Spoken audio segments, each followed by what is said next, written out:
হাওর বাওর পাহাড় আর সমতল ভূমির অনন্য এক মেলবন্ধন নেত্রকোনা জেলা।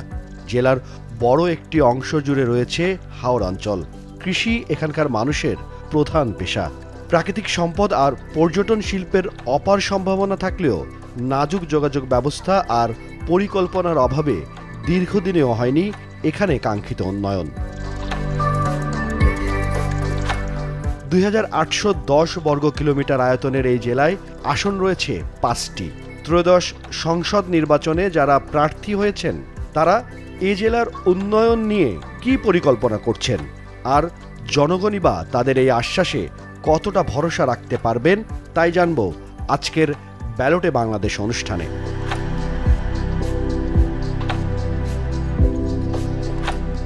দর্শক, এর মোহাম্মদ ব্যালটে বাংলাদেশ।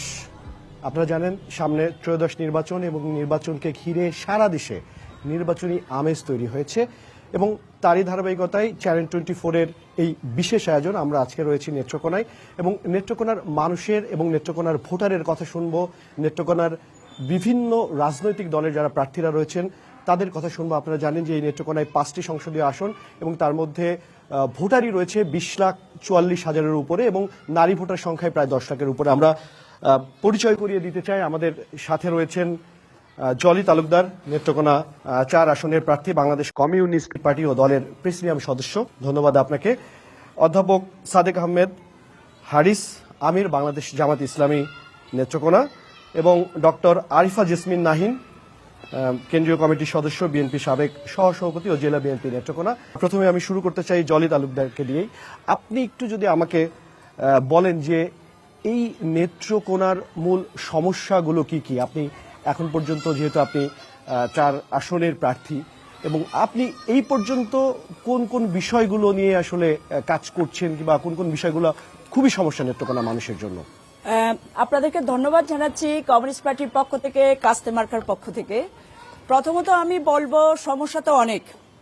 আমরা প্রত্যেকটা আন্দোলন করার পরে মনে করি যে অবস্থার একটা পরিবর্তন হবে, কিন্তু আমরা দেখলাম আমরা বৈষম্য বিরোধী আন্দোলন যেটা 5ই আগস্টে অভ্যুত্থান করলাম এবং সেটার নেতৃত্ব আমরা ছিলাম, সেটার অবস্থার খুব বেশি সাধারণ মানুষের অবস্থার পরিবর্তন হয় নাই। তো সেই সাথে ধারাবাহিকভাবেই নেত্রকোনার মানুষেরও অবস্থার খুব পরিবর্তন হয় নাই। আমার যে নেত্রকোনার 4 আসন, সেটা আপনারা জানেন হাওর এলাকা বাংলাদেশের মানে 5 ভাগ ধান, 5 ভাগের 1 ভাগ ধান হচ্ছে হাওর এলাকায় উৎপাদন হয়।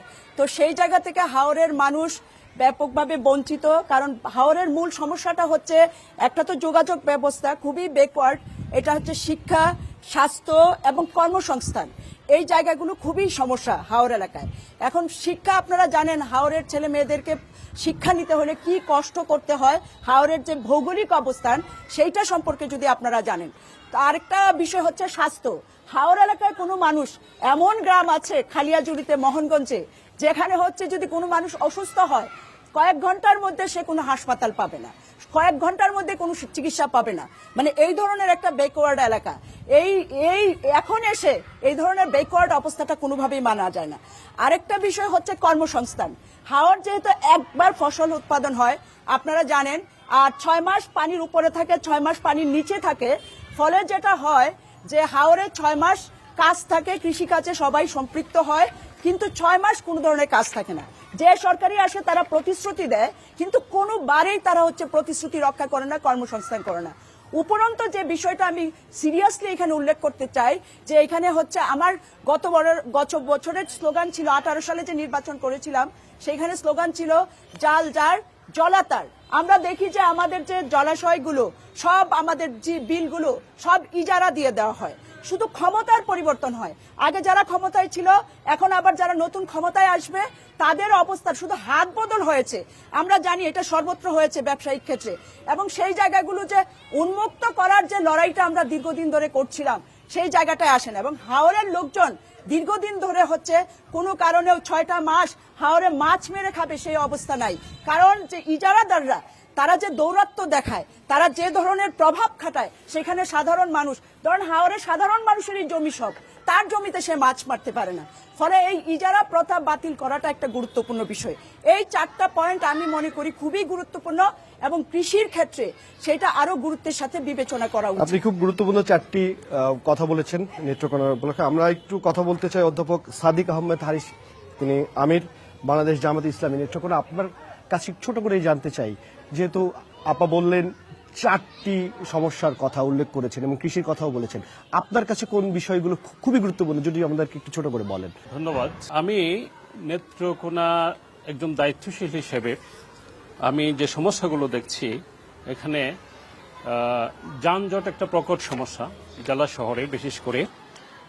এরপরে সামগ্রিকভাবে যোগাযোগ ব্যবস্থার অনুন্নয়ন বা রাস্তাঘাটের সমস্যা, যাতায়াতের সমস্যা রয়েছে। এরপরে বেকারত্বের সমস্যা রয়েছে। পাশাপাশি শিক্ষার মানগত একটা সমস্যা রয়েছে, অনুন্নয়ন এবং অবকাঠামোর দিক থেকেও নেত্রকোনার শিক্ষা ব্যবস্থা অনেক পিছিয়ে আছে। এরপরে তুলনামূলকভাবে নারীদের কর্মসংস্থান এবং তাদের নতুন বাংলাদেশ গড়ার ক্ষেত্রে, স্বাবলম্বী বাংলাদেশ গড়ার ক্ষেত্রে তাদের অনগ্রসরতা রয়েছে। আমরা নেত্রকোনাবাসী যেগুলোর কারণে আমরা অনেক পিছিয়ে আছি, আশা করি আগামী দিনে এই সমস্যাগুলোর সমাধান হবে। আমরা আপনার কাছে একটু জানতে চাই যে সমস্যার কথা দুজন বললেন, তার মধ্যে আমি দুজনের মধ্যেই স্বাস্থ্য সমস্যা, শিক্ষা সমস্যার খুব কমন একটি কথা শুনলাম। আপনার কাছে মনে হচ্ছে কি কি সমস্যা রয়েছে নেত্রকোনাবাসীর জন্য?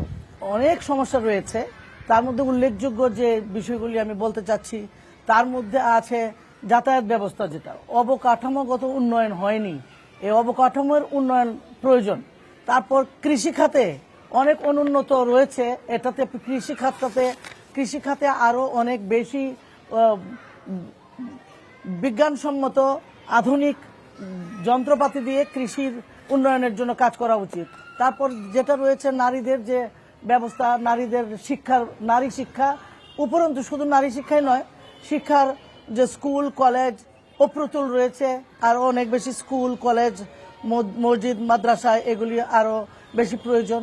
তারপরেও যে আরো প্রয়োজন আপনার দুর্নীতিমুক্ত বাংলাদেশটাকেই দুর্নীতিমুক্ত করতে চাই, তার মধ্যে আমার নেত্রকোনাকেও মাদক মুক্ত এবং দুর্নীতিমুক্ত করতে হবে। এই সমস্যাগুলি রয়েছে।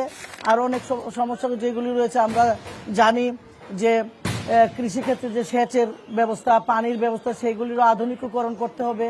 তারপর আরো যে সমস্যাগুলি রয়েছে সেগুলির মধ্যে রয়েছে কর্মসংস্থানের ব্যবস্থা, কর্মসংস্থান একেবারে নেই, বেকার সমস্যার সমাধান করতে হবে। এই বেকার সমস্যার সমাধানের জন্য বিভিন্ন শিল্প প্রতিষ্ঠান গড়ে তুলতে হবে। এই সমস্যাগুলি তো রয়েছেই। আমরা একটু কথা শুনতে চাই চ্যানেল 24 এর নেত্রকোনার প্রতিনিধি হানিফুল্লাহ আকাশ। আপনি যদি আমাদের একটু জানান, তারা বলছিলেন সমস্যার কথা, 3জন প্রার্থী বলছিলেন এবং রাজনৈতিক দলের প্রতিনিধি তারা বলছিলেন সমস্যার কথা। আপনার জায়গা থেকে আপনি প্রান্তিকভাবে মানুষের সাথে ঘোরাফেরা করেন, নিউজ সংগ্রহ করেন এবং মানুষের সাথে কথা বলেন, আপনার জায়গা থেকে আপনি একটু যদি বলেন না সমস্যাটা আসলে কোথায় নেত্রকোনা মানুষের? প্রথমে যদি বলতে চাই, আসলে নেত্রকোনা ভৌগোলিকভাবে 3 ভাগে নেত্রকোনাকে ভাগ করা যায়। তার মধ্যে হচ্ছে সীমান্তের পাহাড়, সমতল এবং হাওর অঞ্চল। তো আমাদের সীমান্তে একটা সমস্যা যেটা হচ্ছে যে এখানে আদিবাসীরা দীর্ঘদিন যাবৎ বসবাস করেন, কিন্তু প্রত্যেক সরকার বা প্রতিনিধির নির্বাচনের আগেই নানা প্রতিশ্রুতি দিয়ে থাকে এই অঞ্চলের মানুষের সম্ভাবনা বা সমস্যা সমাধান করবেন। তার মধ্যে সুপেয় পানির কথা তো সবসময় যে সরকার বা যে প্রতিনিধিরাই যায় তাদেরকে বলে, সবাই আশ্বাস দেয়, কিন্তু এখনো পর্যন্ত সেই সমস্যা কিন্তু সমাধান হয়নি। এবং তারপরে ওই এলাকাগুলোতে যে যোগাযোগ ব্যবস্থা সেটারও কিন্তু কোনো ধরনের উন্নয়ন হয়নি, শুধু আশ্বাসের মধ্যেই থাকে। তারপরে যদি বলতে চাই যে আসলে ওখানে একটা মাদক চোরাচালানের একটা ব্যাপার থাকে, যে সরকারি বা নির্বাচন যখনই হয় মাদক বন্ধের একটা প্রতিশ্রুতি আসে, কিন্তু সেটা কিন্তু বন্ধ হয় না। সরকার গঠনের পর দেখা যায় যে বিভিন্ন রাজনৈতিক দলে যারা ক্ষমতায় যায় তাদের লোকজনই সেটার সাথে জড়িয়ে পড়ে এবং এই মাদকের যে বিস্তার সেটা কিন্তু বন্ধ করা যায় না। তারপরে সমতলে বেকারত্বের একটা সমস্যা রয়েছে। শিক্ষা প্রতিষ্ঠানের কিছু সমস্যা ছিল, যদিও বিগত সরকার একটি বিশ্ববিদ্যালয় এবং একটি মেডিকেল কলেজ করেছে, কিন্তু এখনো পর্যন্ত বিশ্ববিদ্যালয়ের যে অবকাঠামোগত যে উন্নয়ন সেটা কিন্তু ত্বরান্বিত হয়নি। এবং মেডিকেল কলেজটা একটা অস্থায়ী ক্যাম্পাসে ক্লাস চলছে, এটার কোনো স্থায়ী ক্যাম্পাসের এখন পর্যন্ত ব্যবস্থা করা হয়নি। শিক্ষিত বেকার প্রতিদিনই কিন্তু প্রতিনিয়ত বাড়ছে। প্রতি বছরেই শিক্ষার্থীরা তাদের পড়াশোনা শেষ করে কিন্তু বেকার হয়ে যাচ্ছেন। এখানে মিল ফ্যাক্টরি বা তাদেরকে কর্মসংস্থানের জন্য যে সুযোগ সৃষ্টি করার জন্য যে সরকারের উদ্যোগ বা জনপ্রতিনিধির যে উদ্যোগ গ্রহণ করার কথা, সেটি কিন্তু পর্যাপ্ত হয়নি। এবং হাওর অঞ্চলের কথা যদি বলি, হাওর অঞ্চলে আমাদের যে একটা বিশাল জনগোষ্ঠী রয়েছে, সেখানে তারা কিন্তু বছরে একবার শুধু ধান যে উৎপাদন সেটার সাথে কিন্তু তারা সম্পৃক্ত থাকে। এই 3 মাস বা 4 মাস এই ধান উৎপাদনের পর বাকি যে সময়টা তারা কিন্তু একটা দীর্ঘ সময় বেকার অবস্থায় থাকে এবং তাদের কর্মসংস্থানের জন্য বিকল্প কি কর্মসংস্থান ওখানে করা যায় সেটার জন্য কিন্তু কোনো পদক্ষেপ আসলে গ্রহণ করা বা পরিকল্পনা গ্রহণ করা বিগত সময় কিন্তু সেগুলো দেখা যায়নি। এবং আরেকটা কথা যদি বলতে চাই, হাওরে যখন পানি থাকে তখন কিন্তু সেখানে কিন্তু একটা বিশাল যে জলরাশি, সেখানে একটা মাছ উৎপাদনের একটা ব্যাপার থাকে। কিন্তু এখানে প্রান্তিক লেভেলের যে জেলে যারা থাকে তারা সেই হাওরের যে জলাশয়গুলো আছে সেখানে কিন্তু তারা মৎস্য আহরণের ক্ষেত্রে যে উন্মুক্তভাবে তারা মৎস্য আহরণ করবে সেটা পারে না। কারণ যে সরকার ক্ষমতায় যায়, দলীয় নেতৃবৃন্দ সেই জলাশয়গুলোকে ইজারা প্রশাসনের সাথে আতাত করে ইজারা কথা বলে সেই জায়গাগুলোকে দখল করে রাখে এবং সাধারণ মানুষ সেখানে যেতে পারে না। এই যে একটা বড় ধরনের সিন্ডিকেট, সেটা থেকে কিন্তু এই এলাকার মানুষ তারা মুক্ত হতে পারছে না। তো আসলে প্রান্তিক লেভেলের মানুষ মনে করে যেহেতু এখন একটি পরিবর্তন এসছে এবং পরিবর্তনে তারা বিশ্বাসী, তারা মনে করছেন আগামী নির্বাচনে যারা জয়ী হবেন এই নেত্রকোনার সেই যে সমস্যাগুলো আছে সেগুলো সমাধান করবেন এবং এই সাধারণ মানুষের পাশে থাকবেন। তারা এটা বিশ্বাস করে এবং সেই প্রত্যাশায় কিন্তু তারা আসলে স্বপ্ন বুনছে। এখন দেখার অপেক্ষা যে নির্বাচনের পরে সেই প্রত্যাশা কতটুকু পূরণ হয়। আমাদের সামনে রয়েছেন সিনিয়র সাংবাদিক শ্যামলেন্দু পাল, তার সাথে আমরা একটু কথা বলবো। তিনি ভোটারদের সাথে বসে আছেন। আপনি যদি আমাদেরকে একটু বলেন যে আপনি বহুদিন ধরে আসলে এই এলাকায় সাংবাদিকতা করছেন, সাধারণ মানুষের সাথে কথা বলছেন, আপনি যদি আপনার পয়েন্ট অফ ভিউ থেকে সমস্যাগুলো যদি আপনি একটু বলেন আমাদেরকে। আমাদের এখানে যে 3 জন প্রতিনিধি কথা বলছিলেন তাদের সবার কথার সাথে আমি একমত পোষণ করছি। আমরা যদি 71-এর পর থেকে যে সরকারগুলি আসছে বলি, তাদের যে কমিটমেন্ট ছিল, কমিটমেন্টগুলি বাস্তবায়ন হয়তো 40 ভাগ 50 ভাগ হয়েছে, কিন্তু পুরোপুরি কখনো বাস্তবায়ন হয় না। নির্বাচনের আগে তারা অনেক প্রতিশ্রুতি দেন, কিন্তু পরবর্তী পর্যায়ে জয়ী হওয়ার পর তারা সেদিক থেকে অনেকটা দূরে সরে যান। বলতে গেলে যে আমার নেতারা 5টি আসন, যিনি 5 জন এমপি নির্বাচিত হন, তাদের মধ্যে অত্যন্ত সমন্বয়ের অভাব থাকে, তাদের মধ্যে অন্তর্দ্বন্দ্ব থাকে, যার জন্য এক একজন এমপি তার এলাকায় বড় প্রকল্প নেওয়ার জন্য থাকেন, কিন্তু মেইন যে সমস্যাগুলি চিহ্নিত করা নেত্রকোনা জেলার সেদিকে তাদের কোনো ভূমিকা থাকে না। অর্থাৎ অগ্রাধিকার ভিত্তিতে নেত্রকোনার কোনো কাজ হয় না। তার প্রমাণ হচ্ছে নেত্রকোনা মেডিকেল কলেজ। 2018 সালে এটা প্রতিষ্ঠা হওয়ার পর একটা বেশ বেরিয়ে যাওয়ার পরও আজ পর্যন্ত নেত্রকোনার সাবেক সরকার বলেন, বর্তমান বলেন, যারা আসছেন তারা একটা জায়গা দিতে পারে না এই কলেজটা হবে কি হবে না। এই হচ্ছে আমাদের এই একটা অবস্থা। আরেকটা যে বলেন সীমান্তের কথা বলেন, সীমান্তের যে চোরাচালানি আমাদের নেত্রকোনার একটা অভ্যাস। এর মধ্যে যদি সত্যি কথা বলি, অনেক নেতৃবৃন্দ জড়িত হয়ে যান যে সরকারি থাকেন। আবার দখলের কথা যদি বলি, যখন যে সরকার থাকে, এটা আগে বলা হয়েছে, তারা জলমহল দখল করে, বাসস্ট্যান্ড দখল করে, বিভিন্ন প্রতিষ্ঠান দখল করে। 5ই আগস্টের পরে এই ঘটনা যে ঘটেছে, এখন যারা দেখি আগে তারা বাদ, এখন নতুন নতুন লোকেরা এক একটা প্রতিষ্ঠান তারা দখল করছে, কেউ বাসস্ট্যান্ড, কেউ শিক্ষা প্রতিষ্ঠান। এই থেকে আমরা মুক্তি চাই। অর্থাৎ যারা সরকার গঠন করবে নির্বাচনের মাধ্যমে একটা সুন্দর পরিবেশ গড়ে তুলবে এবং দখলদারিত্ব বলতে কিছু থাকবে না। আমাদের জলি তালুকদার বলেছেন যে হাওড়ে চিকিৎসার জন্য আমরা একবার শুনেছিলাম যে সরকার থেকে দিয়েছে যে অর্থাৎ নদী দিয়ে চলবে আপনার অ্যাম্বুলেন্স, নো অ্যাম্বুলেন্স, এইগুলির কোনো অস্তিত্ব নাই। তাহলে আমাদের উন্নয়নটা হবে কি করে? অর্থাৎ সম্মিলিতভাবে কোনো প্রচেষ্টা আমাদের এখানে নেওয়া হচ্ছে না, যার জন্য নেত্রকোনা 10 উপজেলা এবং 1 ক্যাটাগরি জেলা সত্ত্বেও কাঙ্ক্ষিত উন্নয়ন আমরা দেখতে পাচ্ছি না। ধন্যবাদ আপনাকে। আপনি বলছিলেন সমস্যার কথা। আমরা এখানে সম্মানিত ভোটাররা আমাদের সামনে রয়েছেন, নবীন এবং প্রবীণ ভোটাররা, আমরা দেখতে পাচ্ছি নারী ভোটারও রয়েছেন এবং আমরা একটু নারী ভোটারের সাথে কথা বলতে চাই। আপনার প্রায় 10 লাখের উপরে নারী ভোটার নেত্রকোনায়। আপনারা যদি একটু আমাদেরকে বলেন যে সমস্যাটা কোথায়, যে সমস্যার কথাগুলো বলা হচ্ছে তারা বলছিলেন আপনাদের আসলে কি কি মনে হচ্ছে নেত্রকোনাতে আসলে সমস্যাটা কোথায়, কোথা থেকে উত্তরণের উপায়টা কি আসলে কি মনে হচ্ছে আপনাদের? নারীদের যে মানে কনসার্ন বা হচ্ছে যোগাযোগ বা ইনভলভ হওয়া এটা খুবই কম। এটা আমাদের দেশের জনগণের অর্ধেক প্রায় নারী, এটা হওয়া উচিত। তো সেখানে আমি একটু প্রশ্নই রেখে যাই যে নারীদেরকে যে ইনভলভ করা, কিন্তু এই যে নেতৃত্বের ব্যাপারে বা ভোটের ব্যাপারে, রাজনীতির ব্যাপারে নারীকে সরাসরি করা হচ্ছে না, সেখানে কিভাবে নারীকে আগাই নেওয়া হবে? আপনারা বলছিলেন এবং সাধারণ ভোটাররা যারা তারা বলছিলেন যে তাদের সমস্যার কথাগুলো তুলে ধরছিলেন এবং প্রার্থীদেরকে বলছিলেন যে যারা নির্বাচিত হবেন তারা যাতে পেশি শক্তির ব্যবহার না করে, দুর্নীতিতে না আসেন। দখল, দুর্নীতি সব বিষয় নিয়ে আসলে ভোটারদের মধ্যে অভিযোগ রয়েছে, সাধারণ মানুষের মধ্যে অভিযোগ রয়েছে।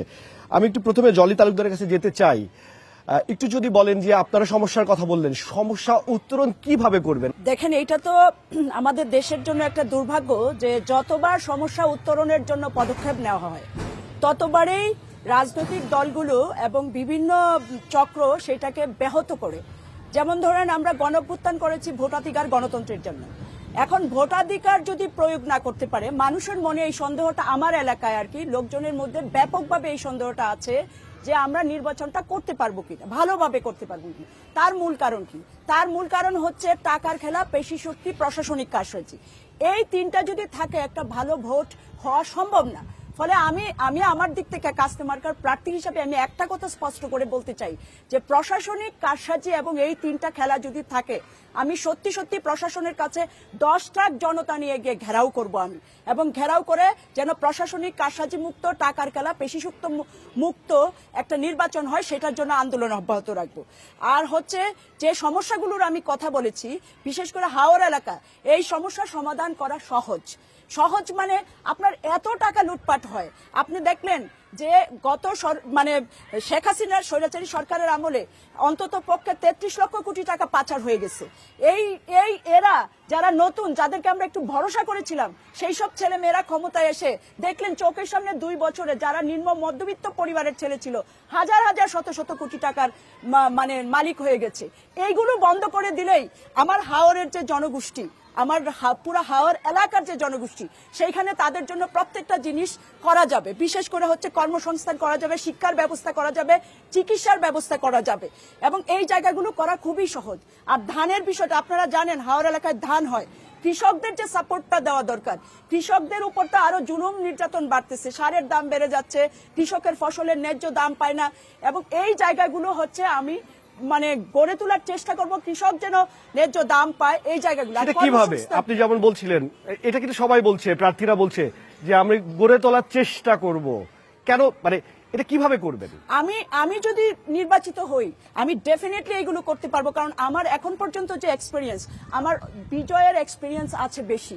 আমি শ্রমিকদের জন্য লড়াই করেছি, আমার সাথে যারা আছেন তারা মানে জানেন আপনারা, তারা কেউ শ্রমিকদের জন্য লড়াই করে, গার্মেন্টস শ্রমিকদের জন্য লড়াই করে জীবন বাজি রাখে। বিশেষ করে আমার এলাকায় যারা ক্যান্ডিডেট আছেন, অন্য ক্যান্ডিডেটকে জীবন বাজি রেখে শ্রমিকদের মজুরি বৃদ্ধি করে নাই, হকারদের সাথে দাঁড়ায় নাই, রিক্সা শ্রমিকদের সাথে দাঁড়ায় নাই, বরং তারা শ্রমজীবী মানুষের রক্তের উপর দিয়ে ক্ষমতায় আইসা শ্রমজীবী মানুষকে দূরে ছুড়ে দেয়। ফলে আমি এটা আমার নেত্রকোনা 4 আসনে নির্বাচিত হলে প্রত্যেকটা ইজারা প্রথা, বিশেষ করে জলাশয় উন্মুক্ত করে 6 মাস কর্মসংস্থানের কথা বলছেন না, আর 6 মাস কাজ দেওয়া সম্ভব জলাশয়গুলো উন্মুক্ত করে দিলে।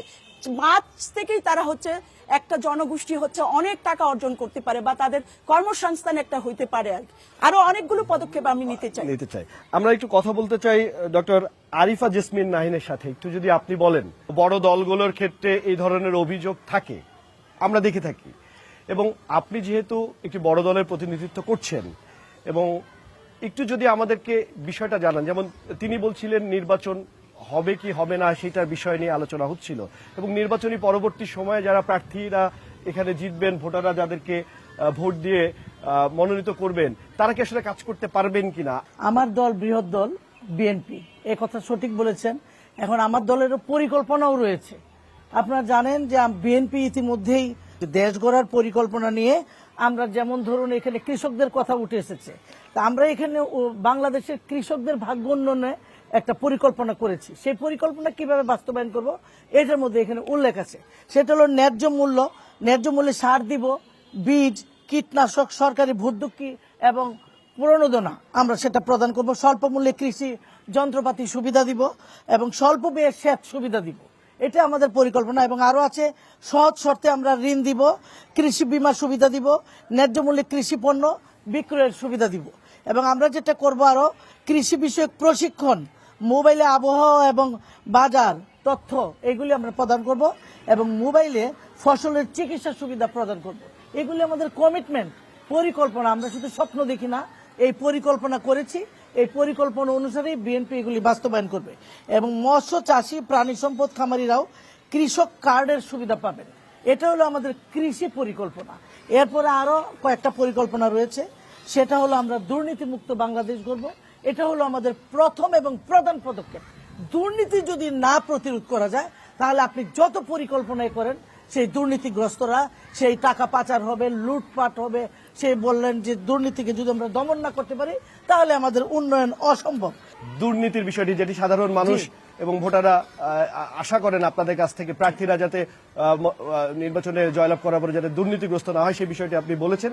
আমরা একটু জামাতের আমির নেত্রকোনা, তার সাথে একটু কথা বলতে চাই। অধ্যাপক সাদিক আহসান হারিস, ছোট করে একটু যদি বলেন, আপনার দল যদি সরকার গঠন করে সেই ক্ষেত্রে কি করবেন?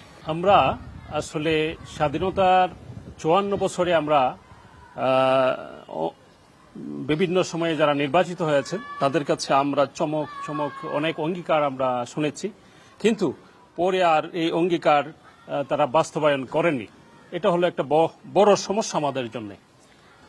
24-এর যে গণ অভ্যুত্থান হয়েছে ছাত্র জনতার নেতৃত্বে, সে অভ্যুত্থানের মাধ্যমে আমরা লক্ষ্য করছি যে এদেশের জনগণ তারা পুরাতন ব্যবস্থাপনা যেটা আছে সেটাকে তারা প্রত্যাখ্যান করছে। তারা চাচ্ছে নতুনত্ব, তারা চাচ্ছে নতুন বাংলাদেশ। তাই নতুন বাংলাদেশ গড়ার ক্ষেত্রে বাংলাদেশ জামাত ইসলামী বদ্ধপরিকর। এদেশের জনগণ যদি জামাত ইসলামী এবং তার 10 দলীয় জোটকে যদি নির্বাচিত করে, আমরা প্রতিশ্রুতি দিচ্ছি যে আমরা দেশের উন্নয়নে ব্যাপক কাজ করব। আমরা আসলে শুধু অঙ্গীকারে নয়, বরং অঙ্গীকার বাস্তবায়নে আমরা বদ্ধপরিকর। আমাদের ইতিপূর্বে দুইজন মন্ত্রী 3টা মন্ত্রণালয়ের দায়িত্ব পালন করেছেন। তাদের ক্ষেত্রে আমরা লক্ষ্য করেছি সামান্যতম কোনো দুর্নীতির আমরা পাইনি। অতএব জামাত ইসলামী সৎ মানুষ তৈরি করছে। সৎ মানুষের বড় অভাব। যদি সৎ মানুষ রাষ্ট্র পরিচালনা দিতে পারে, যদি এমপি হতে পারে, তাহলে আমরা মনে করি দুর্নীতি বন্ধ হয়ে যাবে চিরতরে। আমি উল্লেখ করতে চাই যে নেত্রকোনার যানজট সমস্যা রয়েছে। এই যানজট সমস্যার জন্য আমরা পরিকল্পনা গ্রহণ করব। একটা বাইপাস হয়েছে এবং আরেকটা বাইপাসের উদ্যোগ আমরা গ্রহণ করব। এখানে নবীন প্রবীণ ভোটাররা রয়েছেন, যাদের জন্য আসলে এই নির্বাচন, তাদের সাথে আমরা কথা বলবো। আপনাদের কোনো প্রশ্ন যদি আপনাদের প্রার্থীর কাছে থাকে আপনারা করতে পারেন, প্লিজ। জি, আমার প্রশ্নটা হচ্ছে জামাতের যিনি প্রতিনিধি আছেন ওনার কাছে। নেত্রকোনায় আমাদের তরুণদের আসলে তেমন কোনো কর্মসংস্থানের ব্যবস্থা নাই, সরকারি বা বেসরকারি কোনোভাবেই। তো সেক্ষেত্রে আপনাদের কোনো স্পেশাল পরিকল্পনা আছে কিনা? এবং পাশাপাশি দেখতে পাচ্ছি আমাদের বিসিক যেটা আছে সেটা অপরিকল্পিতভাবে অনেকদিন যাবত অবহেলিত অবস্থায় আছে। তো সেটার জন্য উদ্যোগটা আমাদের তৈরি হচ্ছে না নতুন করে। তো সেই ব্যাপারে আপনাদের কোনো পরিকল্পনা আছে কিনা? ধন্যবাদ আপনাকে। আর কেউ কি কারো কাছে প্রশ্ন করতে চান? আমার প্রশ্ন হচ্ছে, সামনের যে 3 জন আছে এই 3 জনের কাছেই, আপনারা যে এত সমস্যার কথা বললেন, এর মধ্যে বেকারত্বের যে সমস্যা, কর্মসংস্থানের অভাব, আপনারা কর্মসংস্থান কিভাবে তৈরি করবেন এটা আমাদেরকে আপনারা বলেন, আপনারা কি করবেন। দ্বিতীয় সমস্যা হচ্ছে যে যানজটের যে সমস্যা, এইখানে যে আমাদের নেত্রকোনা শহর থেকে অটোর যে দূরপাল্লার যে অটোগুলা আছে, নেত্রকোনা শহরের আশেপাশে যে অটোগুলা যায়, এদের যে অটো স্ট্যান্ড গুলা আছে, এগুলা যদি আপনারা পৌরসভা অঞ্চলের বাহিরে প্রতিস্থাপন করতে পারেন, তাহলেই শহরের যানজট 50% সমাধান হয়ে যাবে। এটা আমি অনেক আগে প্রশাসনকে বলেছিলাম, কিন্তু কোনো সমাধান পাই নাই। আপনারা যদি ক্ষমতায় যান, এই যানজট নিয়ে আপনারা কি পরিকল্পনা করবেন এটা একটু বলবেন। তৃতীয় কথা হচ্ছে, এই যানজট নিয়েই আমাদের নেত্রকোনা শহরের চারপাশে মগরা নদী অবস্থিত। এই মগরা নদীটাকে আমরা কিন্তু ব্যবহার করতে পারি নৌ চলাচলের মাধ্যমে। এখন মগরা নদীর যে অবস্থা, যে ছোট ছোট ব্রিজের কারণে মগরা নদীগুলো আমরা ব্যবহার করতে পারতেছি না। তো এই নদীপথটাকে আমরা কিভাবে ব্যবহার করতে পারি সেই বিষয়ে আপনাদের কোনো এই ভূমিকা রাখবেন কিনা এটা জানতে চাচ্ছি। ধন্যবাদ। ধন্যবাদ আপনাকে। যেহেতু এখানে নারী ভোটার রয়েছেন, আপনাদের মধ্যে থেকে কেউ কোনো কোশ্চেন করতে চান কিনা? হ্যাঁ, একটু যদি বলেন। সবারই উদ্দেশ্য এক, যোগাযোগ, স্বাস্থ্য, শিক্ষা, হ্যাঁ, দেশের উন্নয়ন। তিনজনেরই লক্ষ্য উদ্দেশ্য একই রকম, নীতি নৈতিকতা, সুশাসন প্রতিষ্ঠা। এখানে আমার একটা প্রশ্ন, আমাদের দেশ অসাম্প্রদায়িক একটা বাংলাদেশ। এই আমরা মুক্ত যুদ্ধ করেছি, আমাদের দেশ স্বাধীন হয়েছে 71 সালে, কিন্তু আমরা পরিবর্তনই চাচ্ছি। আমাদের দেশে সব ধর্মের লোকই বাস করে, হিন্দু, মুসলমান, বৌদ্ধ, খ্রিস্টান, আমরা সব জাতি ধর্ম মিলেমিশে থাকতে চাই। কিন্তু ইদানিং যে একটা মানে যেটাকে বলা হচ্ছে যে মব, বিভিন্ন ধর্মের লোকজনকে ধরে ধরে হত্যা করা, অভিযোগ এনে করা, এই সম্পর্কে মানে আপনারা অসাম্প্রদায়িক বাংলাদেশ গড়ার ক্ষেত্রে আপনাদের তিনজনের কাছেই আমার একটা প্রশ্ন। আমার বাংলাদেশের যে সংস্কৃতি রক্ষার ক্ষেত্রে আমার বাংলাদেশের বিভিন্ন ধর্মের লোকজন যে বাস করছে, তাদের নিরাপত্তা দেওয়ার ক্ষেত্রে, অসাম্প্রদায়িক বাংলাদেশ গড়ার ক্ষেত্রে আপনাদের ভূমিকা কি, সেটা আমার প্রশ্ন। ধন্যবাদ আপনাকে। বেশ কয়েকটি প্রশ্ন আপনাদের কাছে ভোটাররা তারা করেছেন। প্রথমত অবকাঠামোগত, রাস্তা, শিক্ষা সব বিষয়ে আসলে প্রশ্ন করেছেন এবং অসাম্প্রদায়িক বাংলাদেশের কথা বলেছেন। এখানে অনেকে হাত উঁচু করছেন কথা বলার জন্য। আপনি আসলে নেত্রকোনাকে কিভাবে দেখতে চান এবং কি কি সমস্যার কথা, এবং প্রার্থীদের কাছে আপনার কোনো প্রশ্ন থাকে? আজকে এখানে যারা আমাদের সম্মুখে উপস্থিত রয়েছেন, বিভিন্ন দলের প্রতিনিধিরা রয়েছেন, তাদের কাছে আমি আসলে নেত্রকোনার একজন মানুষ হিসেবে, আমরা যখন ছোট ছিলাম নেত্রকোনা একটি শিশু পার্ক ছিল, যেখানে আসলে আপনারা বিভিন্ন সমস্যার কথা বলছেন, যাতায়াতের কথা বলছেন, আমাদের হাওর, পাহাড়, সমতল সব নিয়ে কথা বলছেন। কিন্তু একটি বিষয় আমার আসলেই আমি খুব অনুভব করি যে আমাদের নেত্রকোনা অঞ্চলে, নেত্রকোনায় আমাদের মগরা নদীর পারে ঠিক মুক্তারপাড়া যে ব্রিজের সংলগ্ন একটি শিশু পার্ক ছিল, কিন্তু কালের গর্ভে বিভিন্নভাবে বিভিন্ন স্বার্থান্বেষী মহল আসলে কিভাবে এই শিশু পার্কটি বিলীন হলো, এবং আদৌ কি এই শিশু পার্কটি আপনারা যদি যারা নির্বাচিত হবেন ভবিষ্যতে প্রতিনিধিত্ব করবেন, আসলে নেত্রকোনার এই শিশু কিশোরদের তাদের চিত্ত বিনোদনের যে বিষয়টি রয়েছে সেই বিষয়টিকে আপনারা কতটুকু গুরুত্ব সহকারে দেখবেন? আমাদের তরুণ যুবক ভোটার বলছিলেন যে এখানে কর্মসংস্থান নেই, এবং আমরা ঘুরে দেখেছি যে এখানে কলকারখানা নেই, যেহেতু রাস্তার ব্যবস্থা খুবই নাজুক, যার কারণে এখানে ট্রাক ঢুকতে পারছে না। আপনার কাছে কি মনে হয় আসলে এত বছরেও বড় রাস্তা হলো না কেন এই নেত্রকোনায়? এটা হচ্ছে আমাদের যারা ক্ষমতা যায় তাদের সমন্বয়ের অভাব এবং দৃষ্টিভঙ্গির অভাব, এবং আমাদের যে ওই যেখানে যারা সচিবালয়ে যাবে মন্ত্রী বা এমপিরা, তাদের মধ্যে যে একটা নেত্রকোনা উন্নয়নের দিকে নজর দেওয়া দরকার, সেদিকে তারা কখনোই দেয়নি। তারা যার এলাকা নিয়ে এলাকা বিশেষে তারা কিছু না কিছু কাজ করেছে, তাদের রাস্তা উন্নয়ন হয়েছে, কিন্তু সামরিকভাবে জেলার যেটা উন্নয়ন সেটা তারা করতে পারে নাই। সুতরাং এই যে প্রতিশ্রুতি তারা দিয়েছেন যে রাজনৈতিক দলগুলি যারা ক্ষমতায় যাবে, আমি তাদের কাছে আমার প্রশ্ন থাকবে বা বক্তব্য থাকবে, আপনারা ক্ষমতায় গিয়ে যে প্রার্থীর এমপি হন না কেন, মন্ত্রী হন না কেন, এলাকায় বসে অগ্রাধিকার ভিত্তিতে নেত্রকোনার সমস্যাগুলি চিহ্নিত করবেন। তারপরে যে কর্মসংস্থানের কথা বলেন, বিসিক নগরীর কথা বলেন, সেখানে গ্যাস পর্যন্ত নাই, অরাজকতা একটা সাংঘাতিক ক্ষেত্রে হয়েছে। এইগুলি সমাধান না করলে যত বক্তৃতা আমরা দেই, যেই ক্ষমতায় যায় না কেন উন্নয়ন হবে না। আর দুর্নীতির কথা, আমাদের যে লক্ষ লক্ষ কোটি টাকা দুর্নীতি হচ্ছে, এই দুর্নীতি না হতো তাহলে জেলাটা জেলায় উন্নত হতো বলে আমি মনে করি। ধন্যবাদ। ধন্যবাদ আপনাকে। খুবই গুরুত্বপূর্ণ প্রশ্ন করেছেন। এখন আপনাদের ভোটাররা আপনাদের কাছে প্রশ্ন করেছেন। প্রথমে যদি জামাত ইসলামের আমির, আপনি যদি একটু বলেন আমাদেরকে। শ্রোতা মণ্ডলীর পক্ষ থেকে যে প্রশ্নগুলো এসেছে, এখানে চাঁদাবাজির কথা এসছে। আমরা চাঁদাবাজি সমূলে নির্মূল করব। এরপরে বেকারত্বের কথা এসছে। বেসিক শিল্পনগরী আছে, সেটাকে কার্যকর করা হবে, এবং শিল্প কারখানা, শিল্প প্রতিষ্ঠান, মিল কারখানা পর্যাপ্ত গড়ে তোলা হবে ইনশাআল্লাহ। আর মগরা নদী অনেকটা দখল হয়ে গেছে। মগরা নদীর যে আসল চিত্র সেটা হারিয়ে গেছে, এটা পুনরুদ্ধার করা হবে, দখলমুক্ত করা হবে, এবং মগরা নদী যাতে করে দূষণ মুক্ত থাকে সেজন্য কার্যকরী ব্যবস্থা নেওয়া হবে, এবং নদীর দুই পাশে দখলমুক্ত করে ওয়াকওয়ে করা হবে। এরপরে মব সৃষ্টির কথা বলা হয়েছে। মব আসলে এটা একটা অপসংস্কৃতি। এটা জনগণকে সচেতন করে মব সৃষ্টির কালচার থেকে আমরা এই জনপদকে বের করে আনবো ইনশাল্লাহ। এরপরে অসাম্প্রদায়িকতার কথা বলা হয়েছে।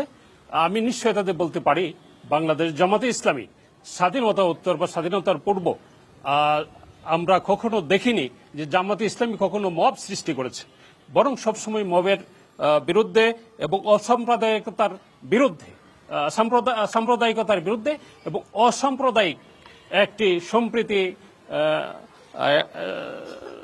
সৃষ্টি করতে চায়, সবাইকে নিয়ে সবাই যেখানে বসবাস করবে নিরাপত্তার সাথে।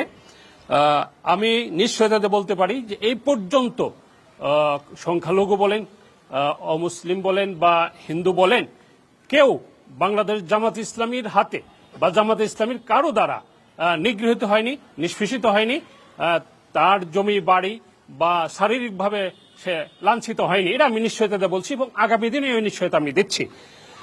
এরপরে শিশু পার্কের কথা আসছে। হ্যাঁ, অবশ্যই এটা একটি উল্লেখযোগ্য বিষয়। নেত্রকোনা একটি শিশু পার্ক আধুনিকায়ন করে শিশু পার্ক গড়ে তোলা হবে এবং যে জায়গাটুকু আছে সেটা পুনরুদ্ধার করে সেখানেই শিশু পার্ক স্থাপন করা হবে। সাধারণ মানুষ অতিষ্ঠ হয়ে যায়, তারা বলছিলেন ভোটাররা, আপনার দল সরকার যদি গঠন করেন কিংবা ক্ষমতায় যায়, সেই বিষয়টি কিভাবে দেখবেন? একই কথা বারবার আসছে যে পেশি শক্তি, এবং আসলে বারবার আসারই কারণ হলো যেই যায় লঙ্কায় সেই হয় রাবণ। ক্ষমতায় গিয়েই তারা চাঁদাবাজি, সেই দখলদারিত্ব, তারপর টাকা পাচার করে দেওয়া, এগুলি ঘটে আসছে আমাদের স্বাধীনতার পর থেকেই। যে বেশ কয়েকটি আমরা বিগত 17টা বছর দেখেছি হাজার হাজার কোটি টাকা লোপাট হয়েছে এবং সেগুলি পাচার করা হয়েছে। 31 দফার 2 নং দফাতেই উল্লেখ আছে যে সম্প্রীতিমূলক রাষ্ট্র সত্তা মানে রেইনবো নেশন ও জাতীয় সমন্বয় কমিশন এটা গঠন করা হবে। আপনি কতটুকু গুরুত্ব দেওয়া হয়েছে সম্প্রীতির জন্য দেখেন 31 দফার একদম সেকেন্ড দফা যেটা। আর একটা 16 নম্বর দফায় সেখানে উল্লেখ আছে, এই যে 31 দফার 16 নম্বর দফা যে কথাটা আপনি বলছিলেন ধর্মীয়, এখানে বলছে ধর্মীয় স্বাধীনতার সর্বোচ্চ এবং কার্যকর নিশ্চয়তা প্রদান করা হবে। আমি এই কথাগুলি বললাম। আর আমরা সবগুলি কঠিন সন্ত্রাসকে কঠোরভাবে দমন করা হবে সন্ত্রাসকে, এবং দুর্নীতিকেও কঠোরভাবে আমরা প্রধান সমস্যা মনে করে এটা সমাধান করব। ধন্যবাদ আপনাকে। আমি একটু কোনোদিন উন্নত আমি জলি তালুকদারের কাছে যেতে চাই। মাদক নিয়ে কথা হচ্ছিল, আইন শৃঙ্খলা বাহিনীর সদস্যদের নিয়ে কথা হচ্ছিল। এই যেহেতু সীমান্তবর্তী এলাকা, একদমই কাছের আপনার জেলা, এখানে মাদক নিয়ে আসলে সমস্যা কিভাবে সমাধান করা সম্ভব হয়? যুবকরা বলছিলেন মাদকের সমস্যার কথা, প্রবীণরা বলছিলেন, একটু যদি আমাদেরকে বলেন। আমি প্রথমে দর্শকদের সারি থেকে যে প্রশ্ন আসছে সেইগুলোর 2-1টা উত্তর দিতে চাই। প্রথমত, বাংলাদেশের মূল ভিত্তি হচ্ছে মুক্তিযুদ্ধ। মুক্তিযুদ্ধের চেতনায় আমরা 90 স্বৈরাচারী বিরোধী আন্দোলন করেছি এবং 24-এর গণঅভ্যুত্থান করেছি। যে শক্তি বা যে দল মুক্তিযুদ্ধ বিরোধী ছিল, মুক্তিযুদ্ধের সময় ঘাতক ছিল, এমনকি নারী বিদ্বেষী, নারী নেতৃত্ব যেখানে নাই, তাদেরকে এই নেত্রকোনাবাসী গ্রহণ করবে না এবং বাংলাদেশের মানুষ গ্রহণ করবে না, প্রথমত। আর দ্বিতীয়ত, যারা ক্ষমতায় আসার আগেই আমার এলাকায় নেত্রকোনা 4-এ আমি বলতে পারি যে যেভাবে লুটপাট, দুর্নীতি, মানুষের উপরে সন্ত্রাসী মাস্তানি শুরু করেছে, তারা যদি ক্ষমতায় আসে দেশের মানুষের পরিস্থিতি কি হবে আমি আসলে জানি না। সেই জায়গা থেকে দেখেন প্রত্যেকটা জলাশয় দখল হয়ে গিয়েছে এবং সেই জলাশয়কে দখল শুরু করে মানুষের উপরে বিরাট অত্যাচার শুরু হয়ে গেছে। সেই অত্যাচারের বিরুদ্ধে আমি বলতে পারি আমি জয়লাভ করলে সেখানে সেই অত্যাচার নিশ্চিহ্ন করে দিব। আর দ্বিতীয় যদি না জিতি তাহলে হচ্ছে সকল এলাকার সকল মানুষকে নিয়ে সেই অত্যাচারের বিরুদ্ধে লড়াই করব। মানুষের কর্মসংস্থান, স্বাস্থ্য, শিক্ষার ব্যাপারে লড়াই করে অর্জন করা যায়। শুধু সংসদে গিয়ে অর্জন করা যায় না, লড়াই করা যায়, সংসদে গেলে আরো বেশি অর্জন করা যায়। তো সেই জায়গাটা করব। আর সীমান্তের ব্যাপারে বলতে চাই, আরে বাবা, আপনারা 2 দিন পরে পরে একটা ফ্যানাটিজম তৈরি করেন। কই যখন সীমান্তে চোরাচালান হয় সেটার বিরুদ্ধে তো কথা বলেন না, সীমান্ত হত্যাকাণ্ড হয় সেটার বিরুদ্ধে কথা বলেন না, যখন হচ্ছে রামপাল বিদ্যুৎ কেন্দ্র হয় সেটার কথা বলেন না, যখন পানির ইচ্ছা পায় না বাংলাদেশ ভারতের সাথে সেইটার নিয়ে কথা বলেন না, কিন্তু একটা ফ্যানাটিক অবস্থা বাংলাদেশে তৈরি করে একটা উত্তেজনা তৈরি করা হয়, সেইগুলো বন্ধ করতে চাই। মানুষ সচেতনভাবে, অধিকাংশ মানুষ এগুলো পছন্দ করে না, মব পছন্দ করে না, সন্ত্রাস পছন্দ করে না, সেইগুলোর বিরুদ্ধে অধিকাংশ মানুষ সেইগুলোর বিরুদ্ধে লড়াই করবে। আরেকটা বিষয় এখানে আমি উল্লেখ করতে চাই, এখানে যানজট নিয়ে কথা হয়েছে, যানজট ভাঙতে গিয়ে আবার রিক্সা শ্রমিকদের উপর অত্যাচার করবেন না। আমরা দেখেছি শেখ হাসিনার আমলেও রিক্সা বন্ধ করার, অটো রিক্সা বন্ধ করার চেষ্টা চলছিল, সেখানে আমরা হাজার হাজার রিক্সা শ্রমিকদের নিয়ে লড়াই করে সেটা আমরা অর্জন করেছি, এবং পরে অভ্যুত্থানের পরেও তারা সেই চেষ্টা করেছে, এবং সেইটাই আমরা রক্ষা করার লড়াইটা করেছি। সেইটা সুশৃঙ্খলভাবে করার চেষ্টা করবেন আপনারা। মানুষের পেটে হাত দিবেন না কেউ, পেটে হাত দিলে এটার লড়াইটা তীব্র হবে। কর্মসংস্থান এবং মানুষের জীবন জীবিকার যে জায়গা থেকে আসে সেই জায়গাটা একটু বেশি দেখা দরকার। আদিবাসীদের ব্যাপারে আমাদের দেশে, আমাদের এই যে দুর্গাপুর কলমাকান্দা, এখানে আদিবাসীটা তো একটা বিরাট অংশ, তাদের ব্যাপারে কেউ কখনো কোনো ধরনের পদক্ষেপ নেয় না, না তাদের ভাষার ক্ষেত্রে, না তাদের সংস্কৃতির ক্ষেত্রে, না তাদের বেসিক, শুধুমাত্র সুপেয় পানি না, তারা সবকিছু থেকে নিপীড়িত নির্যাতিত থাকে। সেই জায়গাগুলো পদক্ষেপ নেওয়ার চেষ্টা আমরা করব, যদি আমরা নির্বাচিত হই তাহলে এই জায়গাগুলো মানুষকে সাথে নিয়ে সেই লড়াইটা আমরা করার চেষ্টা করব, অর্জন করার চেষ্টা করব। আমি সর্বোপরি বলবো, আমি শুধু মুখের কথা দিয়ে বলি ব্যাপারটা এরকম না, আমার লড়াই সম্পর্কে যদি খবর নেন তাহলে দেখবেন অর্জনযোগ্য অনেক লড়াই আমাদের আছে, এবং সেই লড়াইগুলো অব্যাহত রাখবো। সংসদে গেলে সেইটা আরো ব্যাপকভাবে করতে পারবো। এইটাই হলো আমার আলোচনা। ধন্যবাদ আপনাদেরকে, জলি তালুকদার, অধ্যাপক সাদিক হাসান হারিস, ডক্টর আরিফা জেসমিন নাহিন এবং আমাদের শ্যামলেন্দু পাল, সিনিয়র সাংবাদিক। আপনাদেরকে ধন্যবাদ, এবং যারা ভোটাররা এখানে আছেন, উপস্থিত আছেন, নবীন প্রবীণ, সবাইকে ধন্যবাদ। আজকে চ্যানেল 24 এর বিশেষ আয়োজনে এখানে উপস্থিত হয়ে নেত্রকোনা সম্পর্কে কিছু বলার জন্য। এবং দর্শক, আমরা কথা বলছিলাম এন মোহাম্মদ ব্যালটে বাংলাদেশ চ্যানেল 24 এর বিশেষ আয়োজনে, এবং আমরা নেত্রকোনার মানুষের কথা শুনছিলাম, নেত্রকোনার প্রার্থীদের কথা শুনছিলাম। নেত্রকোনার সাধারণ মানুষ যারা ভোটার আছেন তারা বলছিলেন অবকাঠামোগত পরিবর্তন, দৈনন্দিন পরিবর্তন। আমি নেত্রকোনায় ঘুরেছি, বিভিন্ন জায়গায় দেখেছি যে এখানে ক্ষুদ্র নৃগোষ্ঠী, বাঙালি, যারা হিন্দু, মুসলমান, খ্রিস্টান যারা রয়েছেন, সবাই একসাথে কাঁধে কাঁধ মিলিয়ে এই জেলায় বসবাস করছেন, এবং সুন্দর একটি সম্প্রীতির বাংলাদেশ তারা দেখতে চান। এবং যারা প্রার্থীরা রয়েছেন তারাও তাদের কথায় তুলে ধরলেন পরিকল্পনার কথা, সমাধানের কথা। আমরা নেত্রকোনায় আজকে বিদায় নিতে চাই। দর্শক, আগামী পর্বে ময়মনসিংহ জেলার প্রার্থী এবং ভোটারদের সাথে কথা বলবো আমরা। সে পর্যন্ত ভালো থাকবেন, সুস্থ থাকবেন। বিদায় নিচ্ছি এন মোহাম্মদ ব্যালটে বাংলাদেশ থেকে।